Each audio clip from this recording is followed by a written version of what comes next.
കുറുപ്പംപടിയിലെ പീഡനത്തിൽ അമ്മയെ പ്രതി ചേർത്തു. ഇപ്പോൾ ചോദ്യം ചെയ്യലിന് പിന്നാലെയാണ് നടപടി. ഇന്നു തന്നെ അറസ്റ്റ് ഉണ്ടായേക്കും. വിവരങ്ങളുമായി SS ശരൺ. ശരൺ, ഇപ്പോൾ പ്രതി തന്നെ ഈ അമ്മയ്ക്കും പങ്കുണ്ട് എന്നുള്ള കാര്യം പോലീസിനോട് പറയുകയായിരുന്നു. ഇപ്പോൾ ചോദ്യം ചെയ്യലിൽ ഈ സ്ത്രീ ഇത് സമ്മതിച്ചിട്ടുണ്ടോ?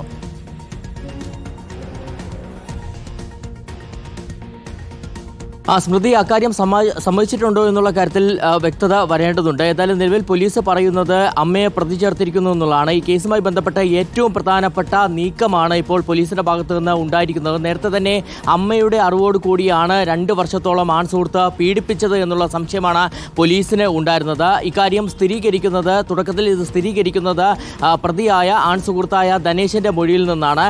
ധനേഷ് ഇന്നലെ നൽകിയിരുന്ന മൊഴി എന്ന് പറയുന്നത് അമ്മയ്ക്ക് 3 മാസമായിട്ട് കഴിഞ്ഞ 3 മാസമായിട്ട് പീഡനത്തെക്കുറിച്ച് അറിയാമായിരുന്നു എന്നുള്ളതാണ്. അതിന് പിന്നാലെ അമ്മയെ വിളിച്ചു വരുത്തി ചോദ്യം ചെയ്യാൻ പോലീസ് തീരുമാനിച്ചിരുന്നു. ഇന്ന് രാവിലെയോടുകൂടി കുറുപ്പംപടി സ്റ്റേഷനിലേക്ക് വരണമെന്ന് ആവശ്യപ്പെടുകയും അവർ എത്തുകയും ചെയ്തിരുന്നു. അതിനുശേഷം ഇപ്പോൾ ചോദ്യം ചെയ്യൽ പൂർത്തിയായിക്കൊണ്ടാണ് ഇപ്പോൾ അമ്മയെ പ്രതി ചേർത്തിരിക്കുന്നു എന്നുള്ളതാണ് നമുക്ക് മനസ്സിലാക്കാൻ കഴിഞ്ഞിരിക്കുന്നത്. ഇന്ന് തന്നെ അമ്മയുടെ അറസ്റ്റ് ഉണ്ടാകും എന്നുള്ള വിവരം കൂടി ലഭ്യമാവുന്നുണ്ട്. എന്തായാലും 2 നിലയിലുള്ള, അതായത് ഇത്തരത്തിൽ ധനേഷ് മൊഴി നൽകിയതിന് പുറമെ തന്നെ പെൺകുട്ടികളുടെ രഹസ്യ മൊഴി രേഖപ്പെടുത്തുകയും ചെയ്തിരുന്നതാണ്. കഴിഞ്ഞ കുറേ ദിവസങ്ങളായിട്ട് കുട്ടികൾ പരീക്ഷ എഴുതിനാൽ തന്നെ ഈ രഹസ്യമൊഴി രേഖപ്പെടുത്താൻ കഴിഞ്ഞിരുന്നില്ല. എന്നാൽ ഇന്നലെ വൈകിട്ട് രഹസ്യമൊഴി രേഖപ്പെടുത്തിയിരുന്നതാണ്. അതിന് പിന്നാലെ കൂടിയാണ് ഈ രഹസ്യമൊഴി പരിശോധിച്ചു കൊണ്ടുള്ള അടുത്ത നടപടികളിലേക്ക് പോലീസ് കടന്നിരിക്കുന്നത്.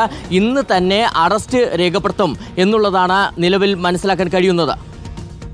ശരി, ശരണാണ് വിവരങ്ങൾ നൽകിയിരിക്കുന്നത്.